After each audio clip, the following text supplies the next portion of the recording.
Pinakilig at pinamangha na naman ni Kim Chiu ang kanyang mga tagahanga matapos niyang ibahagi sa Instagram ang tinatawag niyang black dump.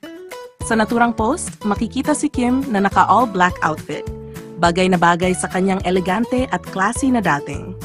Maraming netizens ang agad na nagbigay ng papuri. Ayon sa ilan, kahit simple lang ang kulay na itim, nagawa pa rin ni Kim na mag-stand out dahil sa kanyang natural na ganda at confident na aura. May nagsabi pa na parang runway ready si Kim sa bawat kuha ng larawan.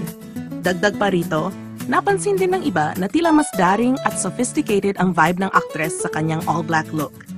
Kaya naman, hindi nakapagtataka na agad itong umani ng libu-libong likes at komento mula sa mga fans at kapwa celebrities. Sa kabila ng pagiging simple ng konsepto ng black dump, naging malinaw muli kung bakit si Kim ay patuloy na tinitingala, hindi lamang dahil sa kanyang talento, kundi pati na rin sa kanyang effortless na fashion sense.